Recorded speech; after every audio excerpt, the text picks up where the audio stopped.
I'm Carrie Marsh of Marsh Fuels, a family heating business. We've been going since 1902 and I'm the fourth generation and the first girl. I actually enjoy the challenge. It's a job I like doing.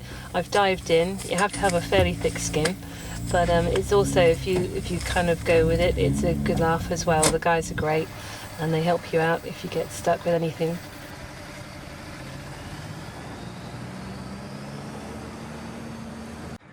I came into the business kind of on a whim. I always had my own ideas of what I wanted to do. I was working in a company in Newbury, Nancy Fisher, who were making handbags, small leather goods for various companies, Marks and Spencer's. And my father used to come home and say, "Oh, we keep training up boiler engineers, it costs quite a bit of money, and they get trained up and then they leave and start their own business, and then you've got to start again." So I jokingly said, "I'll do it." And that's how I started.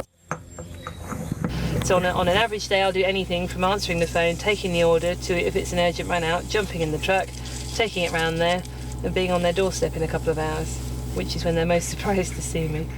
Sometimes they'll open the door and I say, "Hi, Marsh Fuels," and they'll go, "Oh, hello," and then look round to see if you're with somebody, and I say, "No, it's just me."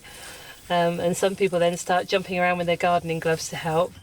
And some people complain, they say, "Oh, I think it's awful. They make a girl come out on this big thing with all these heavy things and do it all by herself. I'm going to phone that office." And they do.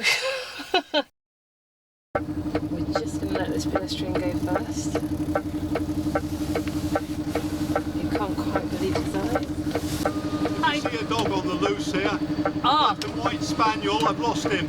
I've sworn I saw him running down there. Oh, okay, we'll keep an eye out. We're going down the drive that way in a second, so we'll have a look in the garden while we're in there. So now we're keeping an eye out for someone's lost dog as well. Never a dull day. We come across all sorts of weird and wonderful things out and about on our deliveries. One instance I recall, backing down somebody's driveway, which was covered in rhododendrons both sides, so both mirrors disappear into the rhododendrons, which is perfectly normal. You pop out the other side, but in between there's a bit of a crunch. So thinking I'd run over a rock or a piece of gate or something, I was quite surprised to find it was an Aga that somebody had left underneath the rhododendron, presumably on the way to the tip, and it had grown around it. It's been there so long. But I'd actually borrowed Bill's truck on that day, so I came back to the yard with a rather bent wing and a big bar of chocolate for him to apologise. There were a lot of comments about female drivers, and if one more person said to me, "You're supposed to stay outdoors, you're not supposed to drive it through the kitchen."